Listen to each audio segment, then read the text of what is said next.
Welcome back to the Bite Me Nutrition podcast. I got a pretty quick, but I think very practical one today. It's been a while since I've done one of those episodes and they're fun. So I'm going to try and do them a little bit more. And this is just a different way in which we present strategies that people can use for whatever goals, typically for weight loss. So trigger warning, I'm probably going to be talking about weight loss a bit because I find that this probably works the most effectively for a goal like weight/fat loss, because it is presented a little bit differently from the normal way that we would typically approach it. And I find it's quite flexible and a really good way to allow people to mold these strategies and mold what they're trying to do in and around their life. And it's this idea of levers or levers. I never know which way to say it. I think as an Australian, I'm supposed to say levers, even though I kind of want to say levers, but I'll keep saying levers.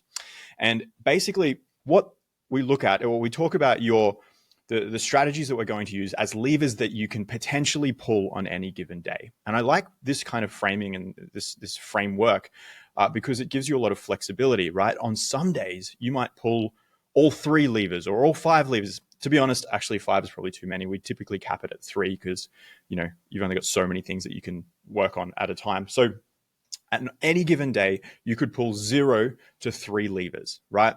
Some common levers we will include with clients are things like maybe an extra 2,000 steps, an extra snack, a bigger carbohydrate portion at lunch, for example. Now, those could be your 3 levers. And if you're having a day where you're not overly hungry, you've got a bit more time to get more steps in, you might pull all 3 of those levers. Or there might be a day where you've got a bit more time, but you're also hungrier. So you might do the steps, pull the step lever, snuck in the step lever, but you won't pull the dropping an extra snack or dropping the carbohydrate serve at your lunchtime, as an example. And then, on any other day, you'll pull 2 and so on and so forth. And so you can see that over time, as long as you're pulling a few, I really want to say levers, as long as you're pulling a few levers very consistently, you're going to progress. Now, you don't need to pull all 3 levers every day. Likewise, if you've noticed it's been a full few weeks and you've pulled 0 levers, it might be time to reassess either your goal, the timing of your goal, or the levers that you have prescribed. But I often find that this conceptualizing your strategies as levers that you can pull or not pull, depending on how your day is going and how you're feeling, can be a really easy way for you to decide, are you going to deploy that strategy today or not? And I think if we're not careful, and I know that I've certainly been guilty of it in the past, we set our strategies out as this is what you must do all day, every day, 7 days a week for the next 4 weeks to be successful. And whilst sure, on paper, that will probably get you faster success, it's also less likely to actually occur.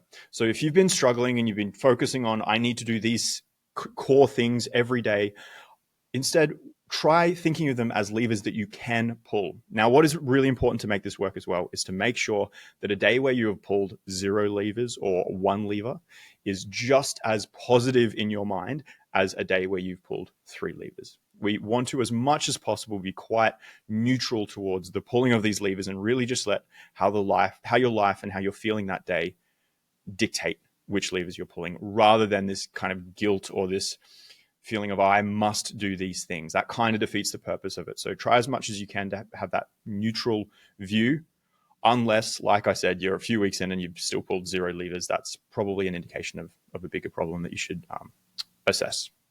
So anyway, I hope that's helped. Like I said, I've used it with tons of clients and I find it a really, really valuable way for us to rethink things. And so oftentimes we don't even change the strategies we've been trying to implement, but by changing the way that we approach them and the way that we kind of deploy them in our day, they can be way, way more effective or just easier to actually implement. Cool. All right. Oh man, under 5 minutes. It's been a while since I've managed that. But I hope this was, I just punched my microphone. We've gone too far. I'm not re-recording this. So I apologize if that burst anyone's ears, especially because I'm now about to ask you to, share this with someone who might find it helpful. So maybe warn them at around the 4-minute mark. There's a big loud bang. But I really appreciate everyone who listens to this and shares it. It's pretty much the only way this podcast is going to get more people to listen to it, which I think it's a good podcast. I think it's a helpful podcast. So of course, I want more people to listen to it. So if you could help me do that, I'll love you forever. But even if you don't, we can still hang out or something. I don't know. Okay, bye.